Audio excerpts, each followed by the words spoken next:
ಬೇಕೇ ಬೇಕು.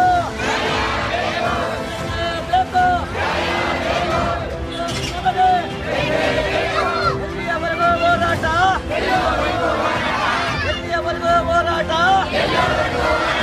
ಎಲ್ಲಿಯವರೆಗೂ ಹೋರಾಟ.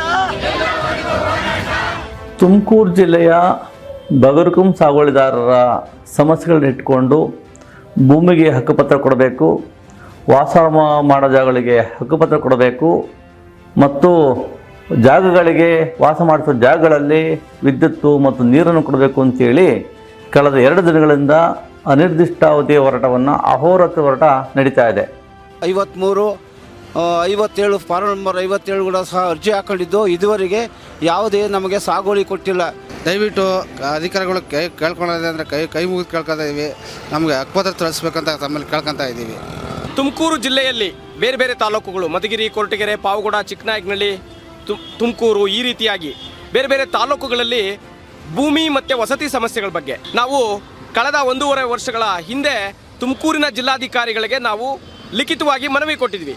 ಜನ ತಮ್ಮ ಮೂಲಭೂತ ಹಕ್ಕಿಗೋಸ್ಕರ, ಕುಡಿಯೋ ನೀರಿಗೋಸ್ಕರ, ಬೆಳಕಿಗೋಸ್ಕರ ಬೀದಿಗೆ ಬಂದು ಹಗಲು ರಾತ್ರಿ ಹೋರಾಟ ಮಾಡುವಂಥ ಪರಿಸ್ಥಿತಿಯನ್ನು ಅಲ್ಲಿನ ಅಧಿಕಾರಿ ನಿರ್ಮಿಸಿರೋದು ಅತ್ಯಂತ ಶೋಚನೀಯವಾಗಿರುವಂಥ ವಿಚಾರ.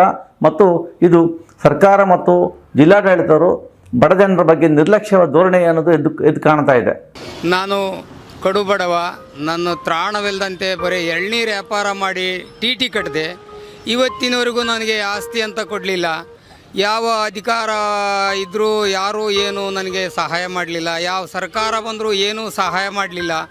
ಎಷ್ಟು ಸಾರಿ ಟಿ ಕಟ್ಟಿದ್ದೀನೋ, ಎಷ್ಟು ಸಾರಿ ಅರ್ಜಿ ಕೊಟ್ಟಿದ್ದೀನೋ, ಎಷ್ಟು ಸಾರಿ ಬಂದು ಕಾಡಿ ಬೇಡಿದ್ದೀನೋ, ಇವತ್ತಿನವರೆಗೂ ಏನೂ ಸಹಾಯ ಇಲ್ಲ ಸ್ವಾಮಿ. ನಿರ್ಗತಿಕ, ಬೇರೆ ಯಾವುದು ಆಸ್ತಿ ಇಲ್ಲ. ಜಾಸ್ತಿ ಕಷ್ಟ ಆಗೈತೆ, ನೀರಿಂದು ಜಾಸ್ತಿ ಪ್ರಾಬ್ಲಮ್ಮು. ಯಾವಾಗೂ ಸೇಳು, ಮಂಡ್ರಗಬ್ಬೆ, ಹಾವುಗಳು ಎಲ್ಲ ಬರ್ತಾನೆ. 5 ತಿಂಗಳಾಗಿದೆ ನಾವು ಗುಡಿಸ್ ಕಟ್ಟಿ, ಇನ್ನು ನಮಗೆ ಬೆಳಕು ಮತ್ತು ನೀರು ವ್ಯವಸ್ಥೆ ಮಾಡಿಕೊಟ್ಟಿಲ್ಲ. ಮತ್ತು ನಮಗೂ ಫುಲ್ ಪ್ರಾಬ್ಲಮ್ ಆಗ್ತಿದೆ. ಯಾಕೆಂದರೆ ಓದ್ಕೊಳ್ಳೋಕ್ಕೂ ಪ್ರಾಬ್ಲಮ್ ಆಗುತ್ತೆ ಮತ್ತು ಅಲ್ಲಿರೋಕ್ಕೂ ಭಯ ಆಗುತ್ತೆ. ನಾವಿರೋ ಗುಡಿಸಲಲ್ಲಿ ಶೌಚಾಲಯನೂ ಇಲ್ಲ. ಅಲ್ಲಿ ಹೆಣ್ಮಕ್ಳು ಹೆಂಗೆ ಇರಬೇಕು ಅನ್ನೋದು ಗೊತ್ತಾಗ್ತಿಲ್ಲ. ಹೆಣ್ಮಕ್ಳು ಯಾವಾಗ ಸ್ನಾನ ಮಾಡಬೇಕು ಅಂದರೆ ನೈಟಲ್ಲಿ ಸ್ನಾನ ಮಾಡಬೇಕಾಗ್ತೈತೆ. ಅಲ್ಲಿ ಈಗಿರುವಂತಹ ಜಿಲ್ಲಾಧಿಕಾರಿಗಳಿಗೆ 2 ಬಾರಿ ಮನವಿಗಳನ್ನು ಕೊಟ್ಟು ಖುದ್ದು ಭೇಟಿ ಮಾಡಿ ಭೂಮಿ ವಸತಿ ಸಮಸ್ಯೆಗಳನ್ನು ನಮ್ಮ ಭೂಮಿ ವಸತಿ ಸಮಸ್ಯೆಗಳನ್ನು ಬಗೆಹರಿಸ್ಕೊಡಿ ಅಂತ ಹೇಳ್ಬಿಟ್ಟು ಮನವಿ ಮಾಡಿದ್ವಿ.